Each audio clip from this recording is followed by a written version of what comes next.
आज 28 जनवरी 2026 है। दिन बुधवार है। आज जानेंगे देश विदेश प्रदेश की 10 बड़ी खबर हर जगह की। और चैनल पर पहली बार देख रहे हैं तो चैनल को सब्सक्राइब कर लीजिएगा कि देश दुनिया का खबर मिलता रहेगा। आरजेडी कार्यकर्ताओं की मेहनत को धो पोंछकर बर्बाद कर दी। लालू यादव की बेटी रोहिणी आचार्य ने एक बार फिर बिना नाम लिए हुए अपने भाई और नेता प्रतिपक्ष तेजस्वी यादव पर सीधा हमला बोला। उन्होंने पार्टी के भीतर चल रही गतिविधियों पर गंभीर सवाल खड़े करते हुए नेतृत्व की भूमिका और फैसले पर खुली नाराजगी जताई है।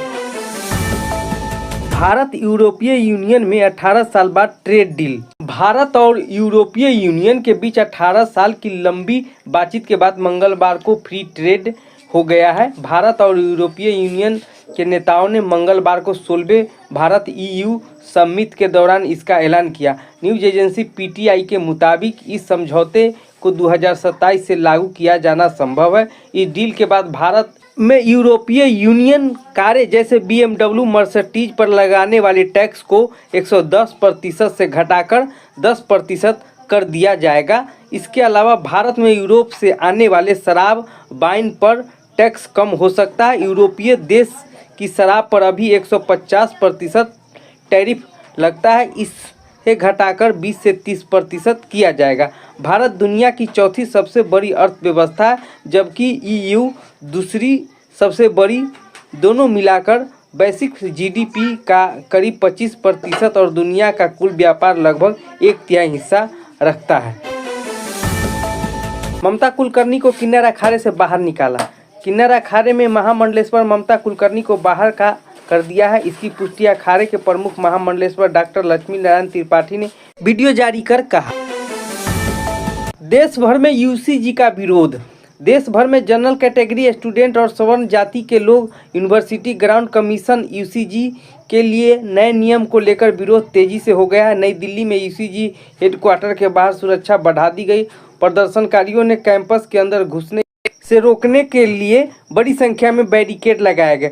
उत्तर प्रदेश लखनऊ, रायबरेली, वाराणसी, मेरठ, प्रयागराज, सीतापुर के छात्रों, युवाओं, कई संगठन ने जगह जगह से प्रदर्शनकारी का हिस्सा लिया। रायबरेली में भाजपा किसान नेता रमेश बहादुर सिंह और गौरक्षा दल के अध्यक्ष महेंद्र पांडे ने स्वर्ण सांसद को चूड़ियां भेजी।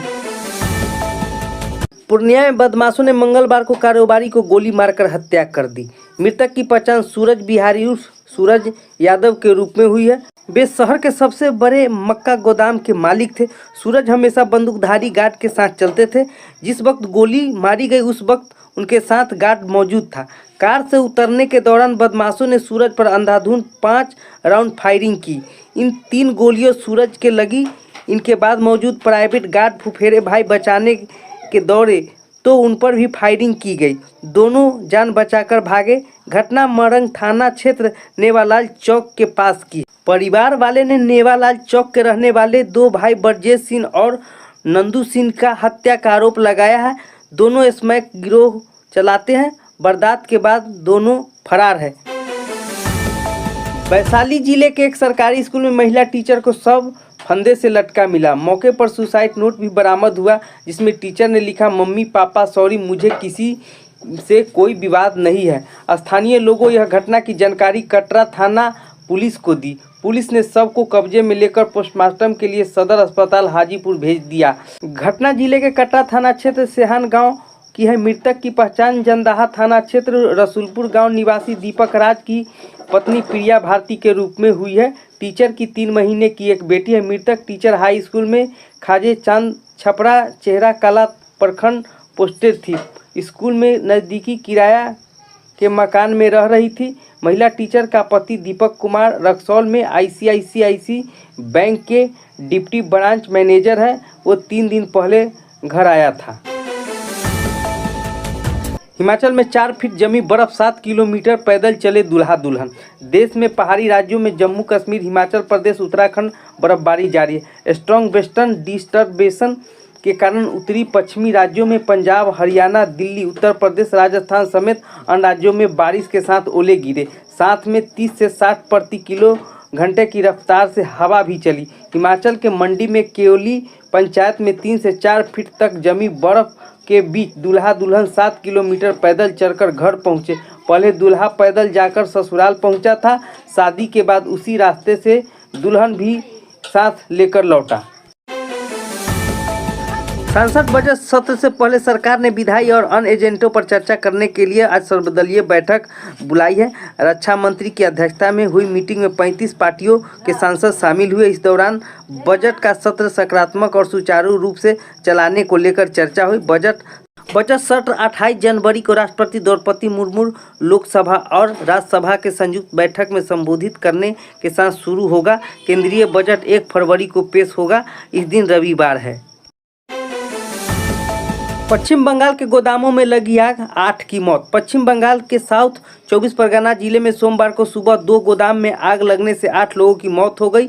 कई मजदूर लापता है। पुलिस के मुताबिक आग सुबह करीब 3 बजे लगी। दमकल की 12 गाड़ियों करीब 7 घंटे मशक्कत के बाद सुबह 10 बजे आग पर काबू पाया। हालांकि गोदाम में कुछ हिस्सों में देर शाम तक धुआं और आग लगी रही। शाम के करीब 5 बजे 3 शव मिले हैं। बाद में तलाशी के दौरान 5 शव बरामद किए गए हैं। गोवा में इंडिया एनर्जी वीक का उद्घाटन। प्रधानमंत्री नरेंद्र मोदी ने वर्चुअल इंडिया एनर्जी वीक 2026 के चौथे एडिशन का उद्घाटन किया। पीएम ने अपने वर्चुअल मैसेज के जरिए कहा कि एनर्जी सेक्टर के लिए भारत का मौका ज़मीन है और क्योंकि इसे मांग तेजी से बढ़ रही है। उन्होंने कहा कि भारत दुनिया के सबसे तेजी से बढ़ती हुई बड़ी अर्थव्यवस्था है। इसका मतलब यह है कि यहाँ के एनर्जी प्रोडक्शन की मांग लगातार बढ़ रही है। चांदी और सोने के दाम आज 27 जनवरी अब तक के अपने सबसे ऊपरी स्तर पर पहुंच गए। India Boolean and jeweller association के अनुसार 1 किलो चांदी की कीमत 26,859 रुपये से बढ़कर 3,44,564 रुपये पहुँच गई है। सुबह कारोबार खुलने से इसका दाम 3,42,507 रुपये था। इससे पहले उसकी कीमत 3,17,705 रुपये किलो थी। वही 10 ग्राम 24 कैरेट सोने का भाव आज कारोबार बंद होने पर 4551 रुपये से बढ़कर 1,58,901 रुपये पहुँच गया। सुबह इसका दाम 1,59,027 रुपये पर था। इससे पहले सोने का भाव 23 जनवरी को 1,54,310 रुपये प्रति 10 ग्राम था। शेयर बाजार आज यानी 27 जनवरी मंगलवार को तेजी से के साथ बंद हुआ। सेंसेक्स 319 चढ़कर 81,857 के स्तर पर बंद हुआ। निफ्टी भी 126 अंक चढ़कर 25,175 के स्तर पर बंद हुआ।